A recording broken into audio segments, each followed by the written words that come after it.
Hanin, you can start.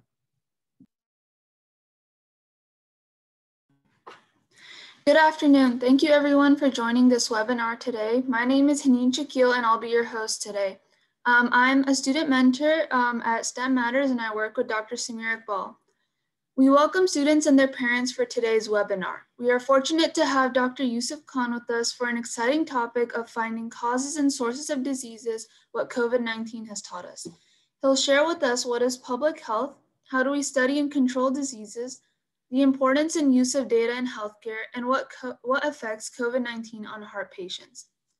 This talk will be a tremendous help for high school and college students, and it is a result of a collaboration between STEMatters and Young Professional Society. STEMatters' mission is to inspire students to excel in science, technology, engineering, and environment matters by nurturing their critical and analytical thinking skills. Young Professional Society is based in the UK, and their mission is to help support and change the lives of youth by providing personal and professional development opportunities. Dr. Yosef Khan is the president of STEMatters, and he is also the public health professional. He has a medical degree, a master's in public health, and a dual PhD in epidemiology and health informatics. He works at the American Heart Association as a national director of health informatics and analytics. He is also a professor of epidemiology at the University of Texas at Arlington and Baylor University. His work focuses on developing disease surveillance systems and understanding the trends and patterns of disease transmission. Dr. Yosef, over to you.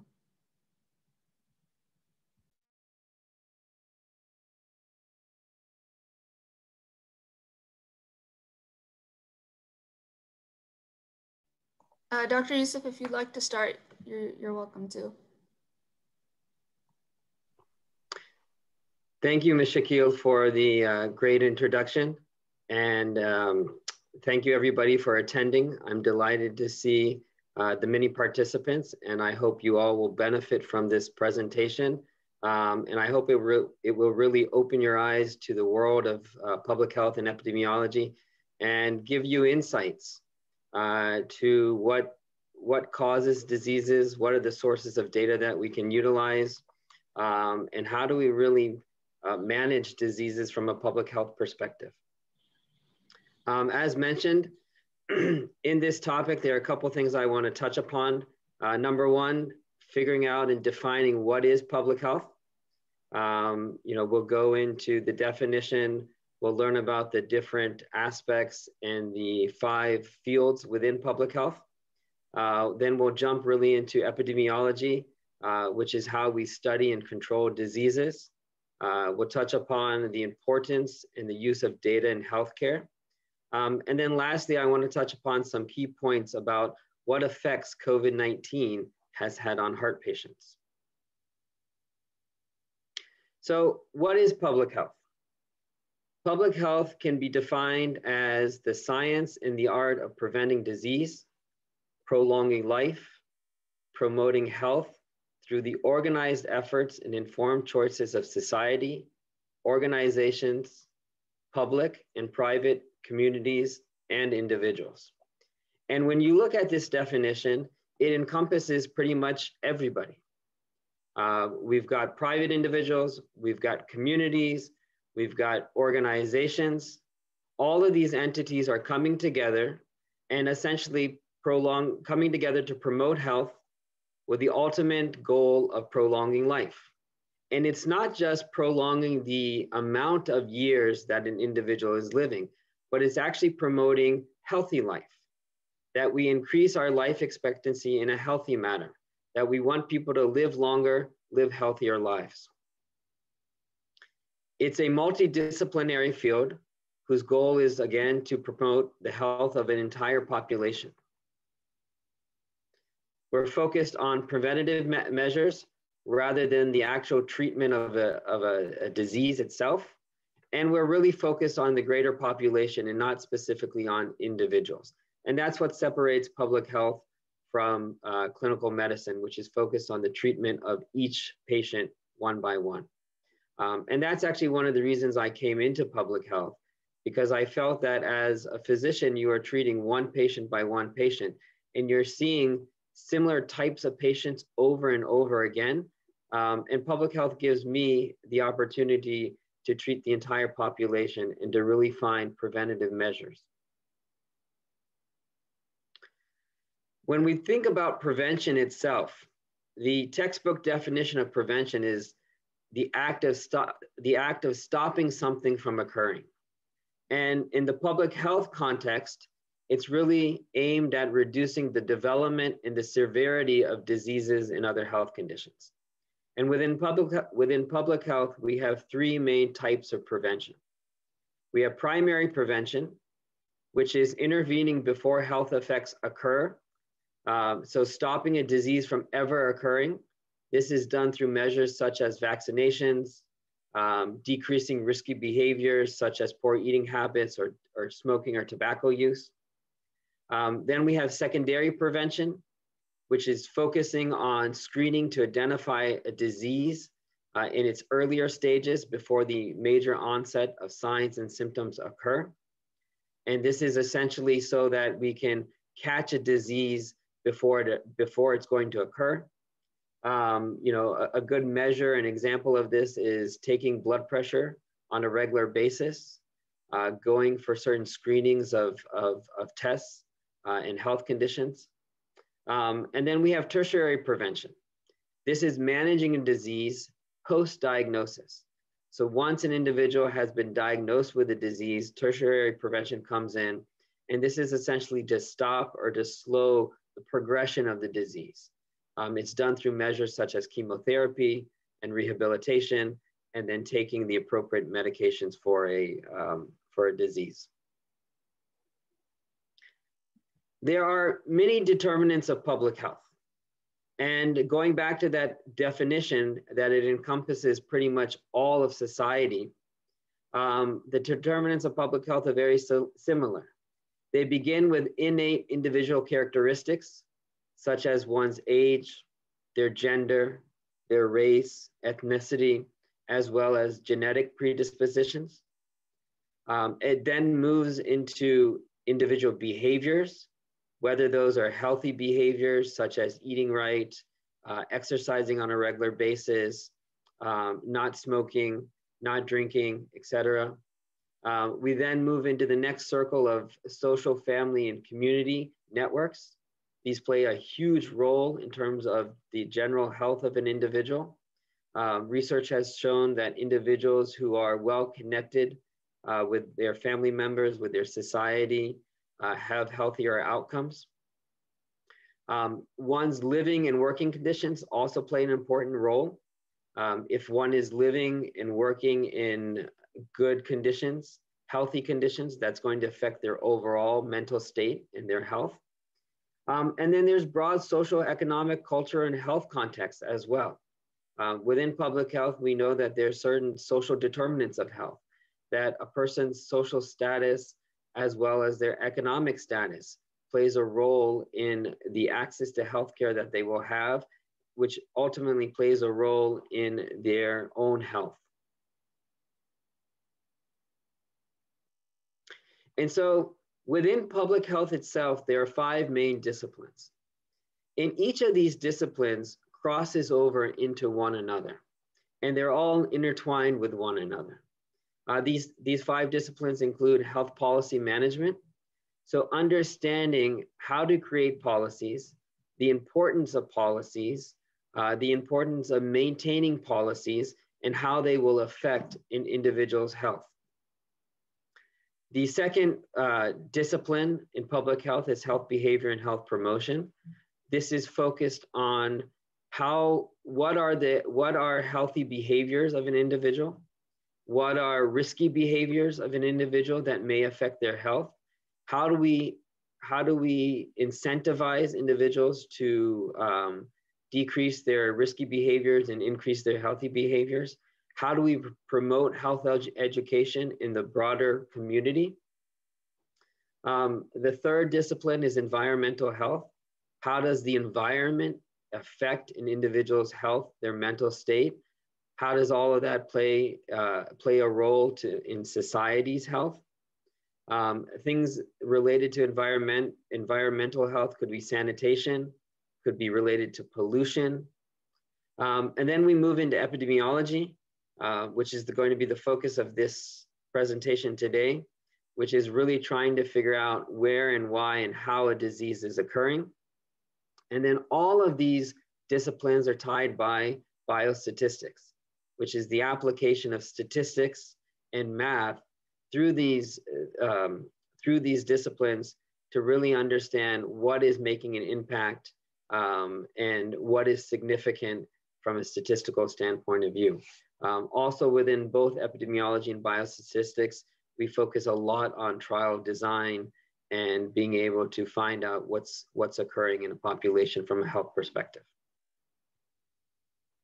And so some public health activities that are very common to the field include preventing epidemics and the spread of diseases, protecting the environment against hazards, preventing injuries, such as seatbelt safety laws, or wearing a helmet when you're riding your bicycle.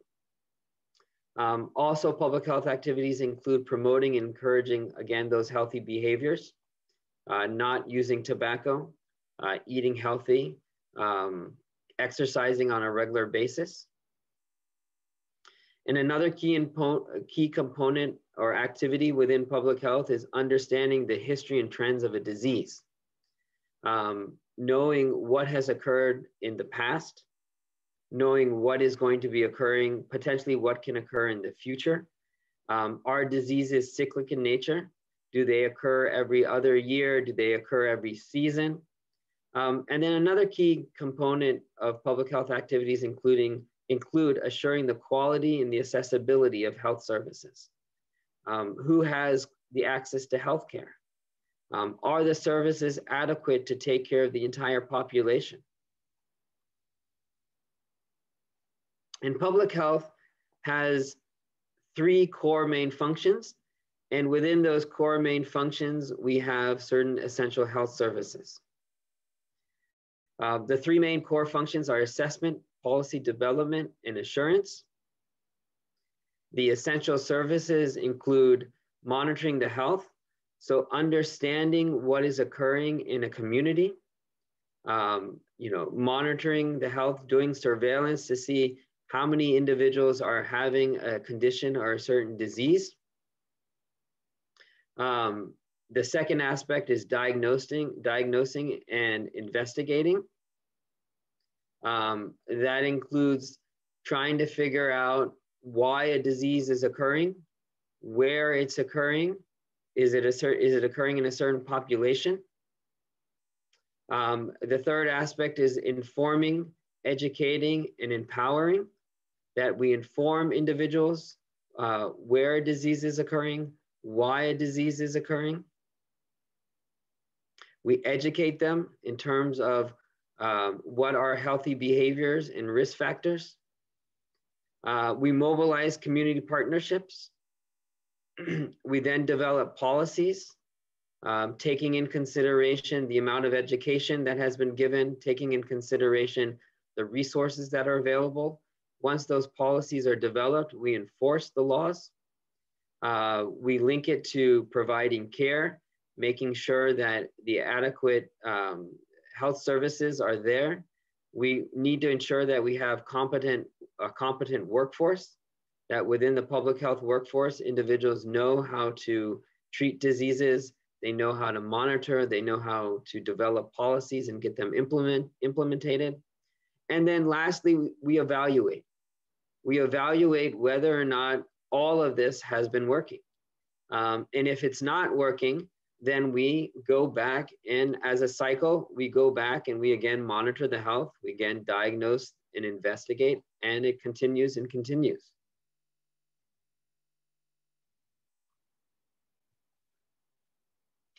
And so when we think about the actual public health system, these are just a few of the entities that work in the public health system. And if you look at this slide, you'll realize that it is a very complex and very busy slide. There are individuals in hospitals who are working in public health. There are elected officials There are schools, there are health departments, the police, the fire departments, laboratory facilities, mental health facilities, individuals who are focused, individuals, communities, and entities that are focused on economic development. All of these together are the public health system. And as you see the links between them, they are all intertwined and linked to one another. And so when we think about job classifications within the public health arena, there are many, many job classifications. We have behavioral health professionals, we have emergency preparedness staff, we have epidemiologists, we have health educators, laboratory workers, we have public health physicians, public health nurses, IT individuals, and we have many, many other public health professionals. And so the career path to public health is very, very wide, very broad. Many, many careers touch upon public health, and there are many, many career paths. Specifically, you can go into medicine and then go into public health. You can go directly into public health doing a bachelor's degree in public health or a master's or a PhD. There are many individuals who are in the IT profession and then dive into public health data and making that accessible and accessible to entities and hospitals and government work in the government workforce. So there are many, many career paths into public health. And one of the things I want to mention about public health career paths, all of them will intersect with epidemiology, because epidemiology really is the central core to public health. When we think about public health being that art and science of prolonging life, what are the things that decrease life? They are illnesses, chronic conditions, things of that nature. And epidemiology is focused on figuring out and finding out where those diseases are occurring, why those diseases are occurring, and coming up with hypotheses and evidence-based treatments and evidence-based guidance to how do we prevent those diseases and those chronic conditions from occurring. And so what is epidemiology? The field itself is based on two fundamental principles. Number one, that human disease does not occur at random, that there are factors or determinants which increase or decrease the likelihood of disease. And number two, that those factors or those determinants, some are causal in nature, some are preventative, that those factors and determinants can be identified. And how are they identified? By systematic investigations of populations or subgroups within populations. So epidemiology is focused on the factors and the determinants of a disease. And so specifically its definition, it is the field, the study of the distribution and determinants of disease frequency in human populations in the application of this study to control health problems. And this definition is loaded. It's loaded with keywords. The first keyword is distribution. How is a disease distributed throughout the population? Is it distributed in a certain type of people? Does that mean by age? That individuals older than 65 are more prone or susceptible to a disease? Or maybe it's that individuals less than 18 or youths are more susceptible to a disease. Perhaps gender or sex, that men or women are more susceptible to a certain disease. Or race or ethnicity, socioeconomic status as well. Distribution also looks at the place. Is it urban? So is it within the cities or is it rural? Is it geographically specific to a certain state or country or continent? Is it near some type of environmental hazard like a incinerator or a landfill? Is the disease distributed in a season? So for example, the flu season, we know that flu usually occurs between October and March every year. So we're focused on understanding that distribution in terms of time. The second key word in the definition is determinants. These are factors that cause some people to get a disease, factors that prevent some people from getting a disease.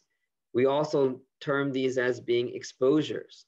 So we know that individuals who smoke have a higher chance and likelihood of getting lung cancer. And so in that case, the exposure is smoking. We know that individuals who have diets high in cholesterol and fat with a lack of exercise are more prone to diabetes or more prone to heart disease. So in that sense, diet and exercise are also exposures. Disease frequency is another term within this definition. And that basically means that as epidemiologists, we are counting the number of cases of a disease in a certain population in a specified time. So we are actually physically counting the number of cases in a population, new cases as well as total cases. Another key word is human populations, that we have different groups of individuals within our population. And a population is defined as a group of people with a common characteristic, such as perhaps living in a certain place. Maybe it's a neighborhood, maybe it's a city or a state. Again, it could be individuals who are aged or with the same gender, or maybe it's somebody in a group. A group could be all of the individuals who are partaking in this presentation, in this webinar. Or a group could be based on a historical context, individuals who fought in a certain war, or individuals who were present during a certain activity. Those are all based on a population. And then the last part of the definition is also very, very important. And that is that the application of this study, of finding out the distribution, the determinants and the disease frequency in a population, that all of this is really for a purpose, right? That there's no point in collecting and analyzing data if it cannot be used to help and control the problems. And so the last and major part of epidemiology is applying what we learn in terms of the numbers of a disease, in terms of the risk factor of the disease, applying all of that knowledge to basically control health problems in our society, in our population. Within epidemiology, there are many, many subdisciplines. You can have cancer epidemiologists, you can have cardiovascular epidemiologists, infectious disease epidemiologists, genetic epidemiologists, social epidemiologists, pediatric epidemiologists, and the list goes on and on and on. And epidemiology helps us to answer the questions, is the rate of traffic accidents increasing in a certain location? Why are they increasing? Why are they decreasing? What was the cause of the hepatitis outbreak?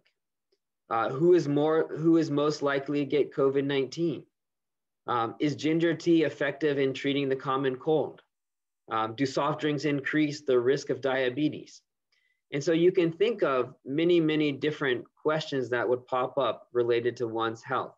All of these questions can be answered, or at least can be investigated through epidemiology and epidemiological methods. Within our investigations in epidemiology, there is a certain sequence of events. The first thing that occurs is we suspect that a certain exposure influences the occurrence of a disease. So again, thinking of lung cancer and smoking and lung cancer, we may see in society that a lot of people who are smoking are getting lung cancer or have lung issues. From there, we will form a specific hypothesis related to that exposure and that disease association. We'll actually conduct an experiment, a study to measure the relationship between that exposure and that disease. Once we conduct that experiment or that study, we'll look at our data and we'll ascertain whether or not there really is an association. Is that association large, small? Is it valid? And then we'll evaluate that association and implement policies, treatments, guidelines. And really our goal in terms of the design and the decisions in epidemiological research is really to understand that exposure and what is the relationship between an exposure and an outcome.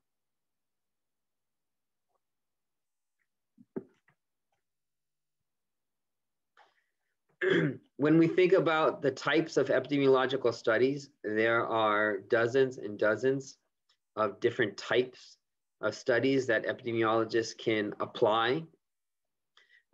We basically often classify them in this manner of experimental versus non-experimental. Experimental studies are we as investigators, as researchers, as public health individuals are intervening and doing an interventional study. That interventional study may be randomized or not randomized. The gold standard in epidemiological research is the randomized clinical trial, where we are putting individuals on a random basis in two groups, testing out a new methodology, a new treatment. We also have a lot of non-experimental or observation studies. These can be population-based, where we're looking at the entire population, or they can be individual-based, where we're focused on the health aspects of an individual to guide us and to explain what are the collective risk factors involved in a population. When we think of individual-based studies, we can be both descriptive, where we're just describing certain happenings in a population, or we can be more analytical. Analytical studies are, in epidemiology, the main types are cross-sectional studies, case control studies, and cohort studies. When we think about these studies, for example, in an experimental study, we take a source population, we have our treatment groups, and then we follow them over time to compare the incidence of an outcome, to compare what is occurring in terms of that health risk or that disease. When we look at cohort studies, again, very similar in nature, that we have our source population, we divide them in two groups. Cohort studies are more observational in nature, so we are not intervening, we are just observing these two groups. These two groups are, one group has that exposure, the other group doesn't. We follow them over time to understand within each group what was the incidence or the number of new cases of the outcome that we're focused on. Case control studies set up in a very similar manner, where we take individuals within our source population, individuals who have the disease that we're focused on, individuals who don't have the disease, and then we examine those individuals based on who was exposed and who wasn't exposed. And so a key component of epidemiological studies is data. Data is fundamental to targeting and implementing evidence-based control measures to protect the public health and their safety. Within epidemiology and public health, we are focused on finding reliable, valid data. We want to make sure that the data that we have is the most relevant data for meaningful purpose and getting the meaningful results that we want. Oftentimes, we will combine data sources. Oftentimes, the data sources that we find may not be standardized, they may not be interoperable. And so a lot of work is done in terms of finding data. If we are collecting data on our own in our own studies, a lot of work is done to ensure that the definitions that we're looking for are correct. A lot of work is done to ensure that we're not interjecting bias or systematic errors into our data collection methods, that we're standardizing our data collection methods. The data collection method itself is very important. Where do we store it? How do we store it? How do we access the data? All of those things are very important. How are we going to analyze the data? If the data is coming from those different sources, is some of the data from electronic sources? If it's from electronic sources, how do we extract out that data? So that's where IT individuals come into play and are fundamental to understanding and leveraging healthcare data. Again, the combination of data from various sources. We also have to make sure that those sources are reliable, are valid, they are covering the same patient population that we're focused on, and that there aren't any differences in those different data sources. So where are our data sources coming from? Pretty much all over. If you think about all of those entities who are involved in the public health system, all of those entities are supplying data. That includes governments.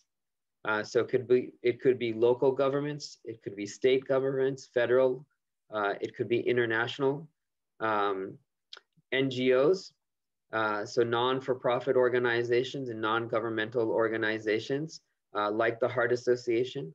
We collect patient data on a regular basis through partnerships with hospitals, through partnerships with government entities. HMOs and insurers and healthcare payers, they are gathering data on the healthcare services that their employees and individuals who are paying for insurance through them. All of that data is being collected in terms of where you're going to be seen, who is seeing you, and what tests are being done, and the results of those tests. Hospitals are a huge source of data. Hospital systems collect data on all of their inpatient as well as outpatient data, and independent researchers. Those researchers could be in industry like pharmaceutical companies. Those researchers could be at academic centers, at universities, who are going out and either collecting data on their own or again, partnering with some of the above entities that I've mentioned. What are they collecting? They're collecting all sorts of data. The government may be collecting census data, vital statistics, lab data, again, hospital discharge data, et cetera. What are some of the major sources of data? The census. The census is complete count of an entire population. Here in the United States, we do our census every 10 years.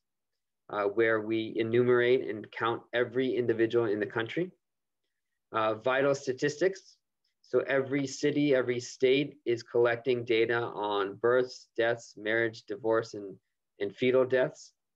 That is all being put into a central database. Also includes information related to birth weight and information related to the cause of somebody's death.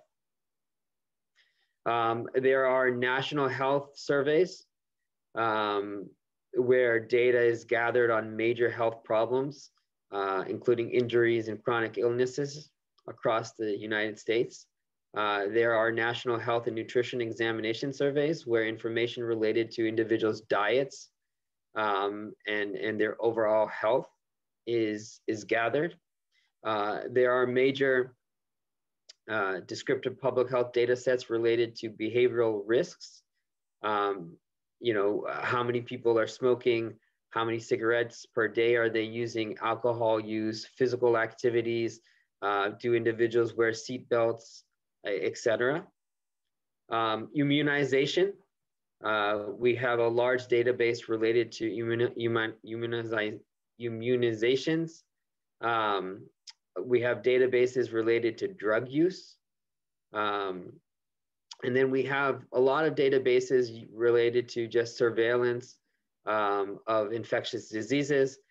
So the CDC requires that states send them on a weekly basis the number of cases of certain infectious diseases like chickenpox or HIV or the flu, and nowadays specifically COVID-19. And so some of the considerations that we need to take when we're looking at data and interpreting data, we need to know the specific population that is covered by the data collection system. We need to understand the time period that it is collected. We need to understand that every system is going to have limitations. Data is always going to be incomplete.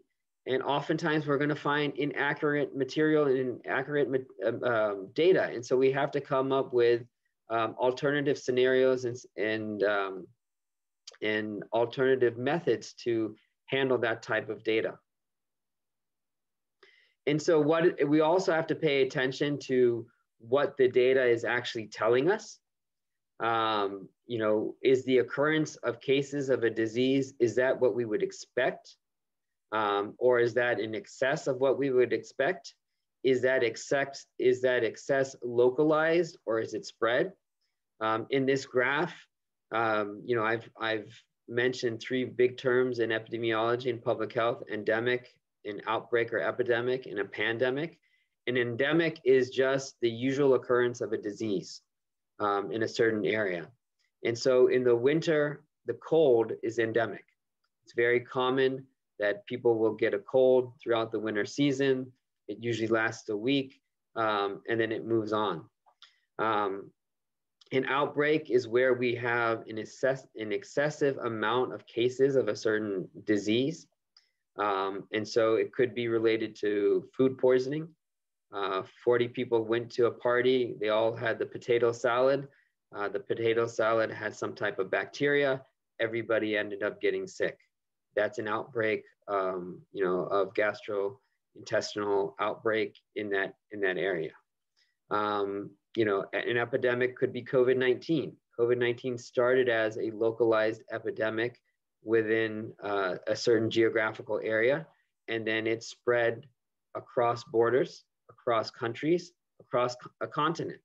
And once it spread worldwide, it moved from being an epidemic to a pandemic. And also related to interpreting results, you know, having the data is not enough. It's really about how you critically look at that data.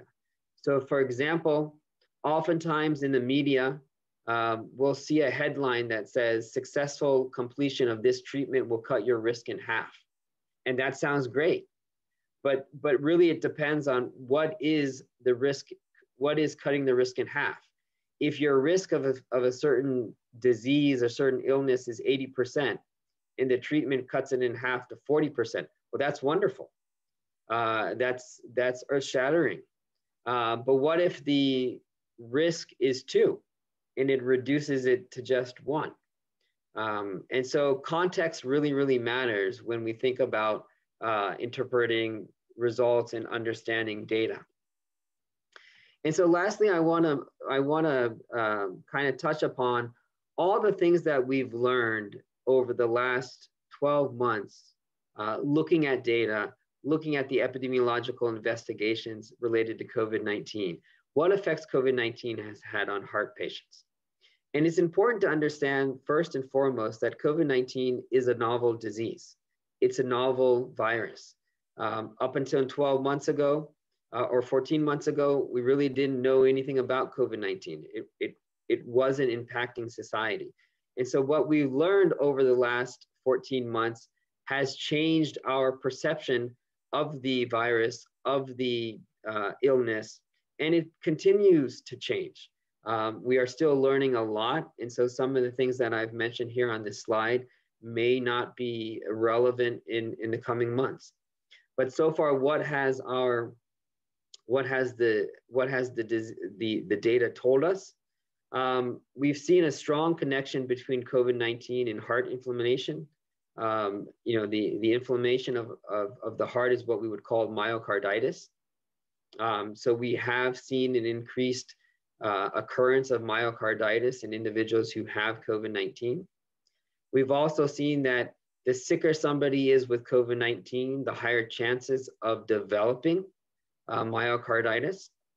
We've also seen that people with heart conditions, underlying heart conditions like heart failure or having a stroke or perhaps atrial fibrillation or things of that nature, those individuals have a higher risk of developing severe COVID-19 and perhaps even dying from the disease.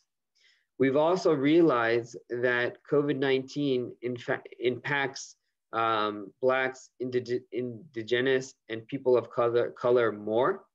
Part of this may have to do with the social determinants of public health and the social determinants of health, that individuals within these groups usually have a lack of access to health care and may have other underlying conditions that are leaning and pushing them towards a lack of a healthy life. And so really the jury is still out in terms of what effects COVID-19 has had on heart patients. There's a lot of research that is continuing to go on. Within the Heart Association, we have set up several disease-based registries, including one for COVID-19. There are many other disease registries and databases that are collecting data from a wide variety of sources. All of that data is being pulled together and being analyzed on a continuous basis. And so really, what has COVID-19 taught us? It's taught us the importance of preparedness. It's taught us the significance of health policy and the importance of having a sound infrastructure of not only just health in terms of hospitals, but also public health services. COVID-19 has taught us that data and understanding the science behind the data is very, very important and fundamental to understanding the trends of a disease and understanding the risk factors of the disease. COVID-19 has really opened our eyes and told us that we don't know everything. And that's part of being an epidemiologist. Epidemiologists are also known as disease detectives, that we investigate why a disease may be occurring, how it's occurring, where it's occurring. And so at the end of every epidemiological investigation, or at the end of every epidemiological disease that we investigate, we learn something new, and we realize that we don't know everything, and we possibly can't know everything. And I think one of the other important things that COVID-19 has taught us is really to expect the unexpected. We know that they are infectious diseases, but we don't know when they may occur, and we don't really know how widespread they could be. And so it goes back to that first bullet point that I mentioned, the importance of being prepared. If we all understand the impact of COVID-19 and the impact of infectious diseases or chronic diseases like heart disease, like diabetes, on the overall health of an individual and a population, then we can spend our time understanding the risk factors and implementing healthier lifestyles and healthier choices in our life so that we can prolong life and live a healthy life. And with that, I would like to thank everybody for their time today, and I will open it up to questions.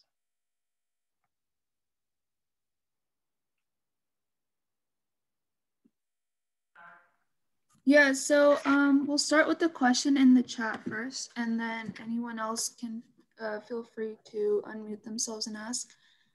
So the first question is, how important or useful is the data that is presented to us about the effectiveness of COVID vaccine? Should we be taking this data lightly or seriously, since there are several options with which vaccines we can take? That's a great question. And the COVID vaccination, the investigations and the studies in the COVID vaccinations, they were done very meticulously. A lot of things were done, a lot of things were taken in consideration. So the data that we're getting from these studies, and they were also done on a very mass scale. And so the data that we're getting from these studies are very, very important. And they're really telling us a lot of things. And I would say that no government, no entity is going to put out a vaccination that is not safe for individuals. And so a lot of scrutiny has been done on the data that we have and the vaccinations that we have so far that we know are safe. And epidemiology, public health is all about preventative measures. So it is important to look at that data, and it is important to get the vaccinations to help stop the spread of the pandemic. All right, thank you. There's one participant who's raised their hand. Feel free to unmute yourself and ask your question. I'm audible, sir? Yes, go ahead. Sir, my question is that, sir, what are the differences between public health and community health, sir? Good question. Essentially, community health and public health are very similar in nature. Different terms for pretty much the same field. When we look at community health, we are also focused on the same disciplines, epidemiology, biostatistics. Different areas in the world will focus on community health versus public health, but essentially they are the same. There are some nuances that are different based on how you're defining your communities as well, but overall they are the same. Great question. All right, there's one question in the chat. Why is COVID-19 affecting Black people more? That's a great question. And we're still trying to understand why. Like I said, we are in the phase of collecting data and understanding, but some of the hypotheses that we have is people of color have certain social determinants of health that impact their overall health status. So for example, people of color may not necessarily have the access to healthcare that other individuals or other communities have. And because they don't necessarily have the access to healthcare, that makes them more susceptible. Or perhaps they live in food deserts. And food deserts are areas where you are unable to get nutritional food. And so we all know that nutrition in a healthy diet impacts our overall health. So there are many social determinants of health that impact people of color more and other ethnicities more. And so that's one of the reasons that we're seeing, the greater impact in people of color, ethnic minorities, et cetera. And that's why we really in public health need to focus on health equity, that everybody has equitable services in terms of health. And that's a key component in public health. Another question in the chat is, some studies/data show that if you mix the vaccines, for example, one shot of the Oxford vaccine with the Russian vaccine, that the results are much better. This study may be very preliminary, but would you consider mixing the vaccines? So I have not read that study. And, it's difficult for me to say one vaccine, mixing of vaccinations, so without reading the study, I don't know the implications of that. However, what I have read and understood based on what's out there is that if you take the first dose, so the COVID vaccination is 2 doses. So if you take the first dose of the vaccination from one supplier, you should be taking the second dose from the same supplier. Okay, another question in the chat is, do you think some government public health policies will significantly change due to COVID-19? Yeah, that's a great question. And absolutely yes. Policy implementation and evaluation of policy is a huge part of public health. And I think what COVID-19 has taught us is the importance of having policies in place and the importance of being able to evaluate policies in place. So definitely, I think COVID-19 will have a great impact on public health policy. Going off of the vaccine talk, there have been like many news of how there's a new strain that comes in, or like new COVID strains are coming in. So how effective would the vaccine be against the new strains, and would there be new vaccines in the later future? Yeah, that's a good question, and I think the jury is still out on in terms of that. We really, first and foremost, the strain that is out there is the one that the COVID vaccination is focused on. A lot of times in vaccinations as well, and again, you know, my area of focus is not virology or vaccinations, but a lot of times with vaccinations, if you have the basic strain covered, it may and it could potentially cover other strains as well. But again, that's not my area of expertise. But I would say let's focus right now on the current strain that's out there and get vaccinated. And then, you know, as the data comes in based on the new strain, we'll see what occurs and what policies are put into place. All right, another question in the chat is, could you please explain the connection between COVID and myocarditis? Sure. So one of the connections that we see, myocarditis is essentially inflammation of the heart, inflammation of the heart walls and the muscles, right? And so there are a couple of theories related to that. Number one, COVID-19 being a respiratory disease may then affect how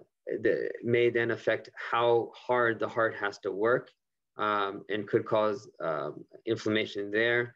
Also, sometimes the virus itself may attack on a cellular and molecular level, may cause inflammation there as well.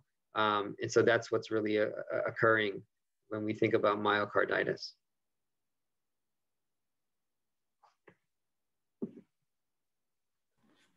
If anyone has any more questions, please feel free to unmute yourself. My question, am I audible, sir? Yes, go ahead. Sir, I'm asking question related like the passage of time, there was some type of diseases like polio and some type of disease, sir. So the passage of time, sir, there was a lot of improvement and vaccinations was become, sir. So due to that COVID-19, could that disease become endangered or not, sir? Can these diseases back into danger or affecting by these or not, sir? Yeah, I mean, that's a great question. You know, one of the ways that we stop the spread of disease is by quarantine. The measures that we have taken place, 6 feet social or physically being distant, wearing masks, these are all based on the data that we've collected and the understanding of how the disease itself is spread, right? We know that COVID-19 is spread by droplets. And the reason we're 6 feet apart is that's the distance that droplets can be carried, right? So definitely quarantine it's an important measure of flattening the curve and the spread of a disease from occurring. Is that the only way the disease is going to be stopped? You know, probably not. That is one measure. So think about that public health slide of all the entities and organizations coming together. It's the same way when we think about a disease itself. There are many ways to flatten the curve of a disease. Isolation, quarantine is one. Vaccination is another one. Basic hand hygiene is another one, right? So using hand sanitizer and wiping things off, things of that nature, that's very important as well. So all of these measures together collectively help us to kind of stem a disease from occurring. And then definitely, yes, vaccination as well. You mentioned polio. Polio is pretty non-existent in the world. There's only 3 or 4 countries where we have polio now. And that's because of the vaccinations that have occurred. You know, the same thing is with other diseases, measles, mumps, rubella, etc. Smallpox is a good example. Smallpox used to be pretty prevalent in the world, you know, we were able through vaccination and public health efforts to stop that from occurring. Sir, my last question. Sir, what is the main reason behind that COVID-19 is generating new types, sir, in every country, sir, like UK, sir? Now it's become a new part of COVID-19, sir. What's the main reason behind it, sir? The main reason behind quarantine or the new strain? So, you know, viruses are living, are alive, you know, and so they mutate. They are genetic material and they mutate. And so essentially what is occurring is new strains will occur from time to time. Sometimes those strains are so similar in nature that the effects of vaccination could cover them. So for example, a flu vaccination. When we get a flu shot, the flu vaccination has certain strains within it, you know, it will cover those strains. Now there may be other strains that are different, and the flu vaccination may not necessarily cover those strains. But in terms of the quarantine measures in other places, I think those are also very important. What we're seeing in other countries, those measures are trying to stop people from going out and spreading the disease. One of the things that we've learned from the passage of time with COVID-19 was that the asymptomatic transmission of COVID-19 was more serious than we thought. So in the beginning, we only thought that individuals who had COVID-19 were transmitting it. You know, people who were symptomatic were transmitting it. But later on, we figured out that individuals who are asymptomatic, which means they are carrying COVID-19, but they may not necessarily be showing the signs and symptoms of it, those individuals are also able to transmit the disease. And we suspect and surmise that a lot of the transmission that has occurred may actually have occurred from individuals who were asymptomatic. So we've heard in the last 3 to 4 months of super spreader episodes where people were gathered, a large group or a large amount of people were gathered together. Within that group, there were individuals who were asymptomatic, but they had COVID-19, and they were able to then spread the disease to other individuals, and those individuals got sick, and many of them ended up showing the signs and the symptoms, and many of them ended up going to the hospital.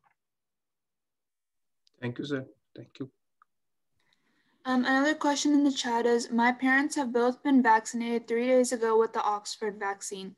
Will the first jab protect them straight away? So you do need to have both dosages of the vaccination. So that's very important. Yeah. Oh, sorry. Yeah, that's very important to have both dosages. So when you do get your vaccination, please make sure that you do follow up with the prescribed time schedule to get the second dosage. What is the difference between equality and equity, and what is the difference between efficacy and effectiveness with reference to the vaccine? Yeah, so that's a good question. So equality means that every individual has an equal chance of something. Equity essentially is that you're meeting the individual. You're meeting the individual where they need to be met, right? So, for example, there's a classic graphic that you may see on if you were to Google equity, where there are individuals who are standing. There are individuals who are standing next to a fence, and all of those individuals are. Some of those individuals are taller. Some of those individuals are shorter. But they're all standing on like a stool, right? And because they're all standing on one stool or one bench, they all have the equal opportunity to stand on that bench, but still because of their difference in heights, they're not really able to see over the fence, right? Equity would be that each individual has a stool that allows them to see over the fence and allows them to see, see exactly what everybody else is seeing. When we think of efficacy, efficacy is looking at how effective that vaccination is. Is it 50% effective? Is it 95% effective? Is it 99% effective, right? We want vaccinations, we want treatments to be effective in nature. And there are different types of epidemiological researches that we do. For example, one major type that we utilize is comparative effectiveness trials, where we're taking two methods of treatment and we're comparing the effectiveness of one versus the other. Is one better than the other? Does one have better outcomes than the other one?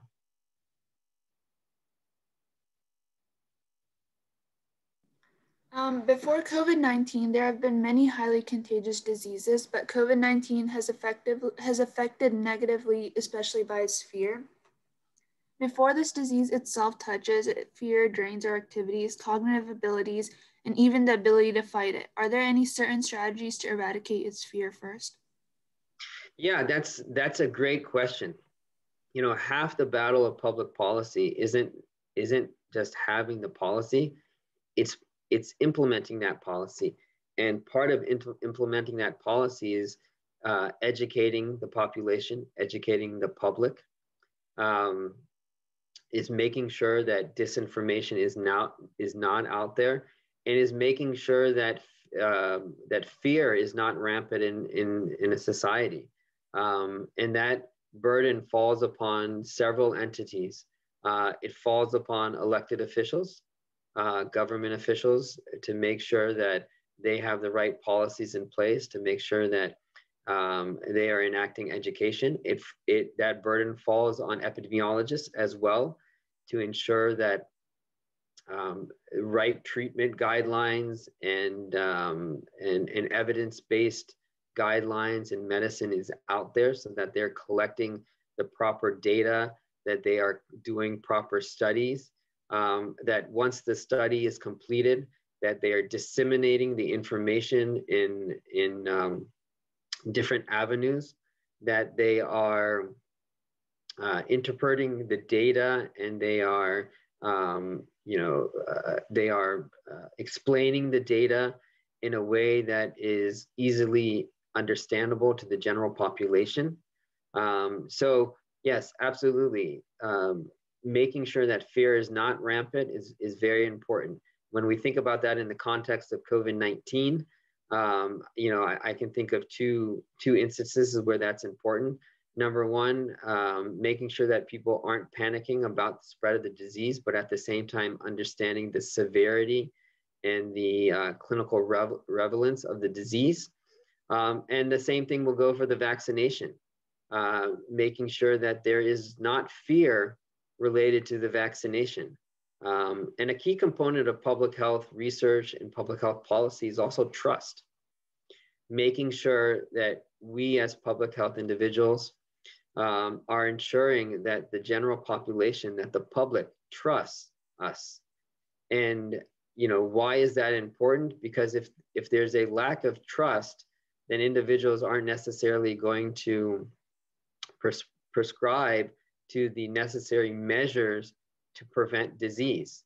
And then you're just going to be in a situation where disease is rampant in a society. And so alleviating that fear is very important. So that's a great question. Okay, I think we've gone over time, so we're gonna wrap it up here.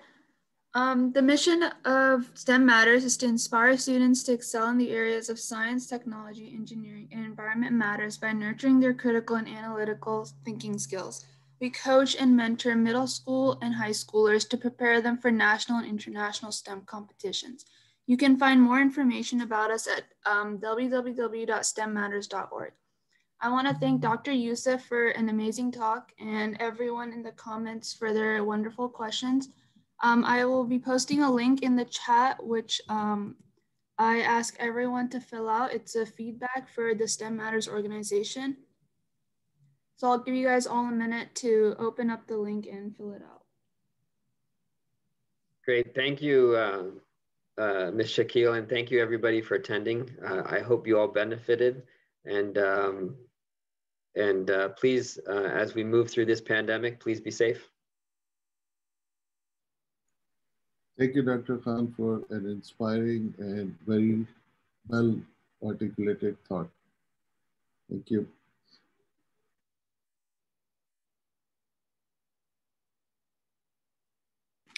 Thank you, everybody. Goodbye.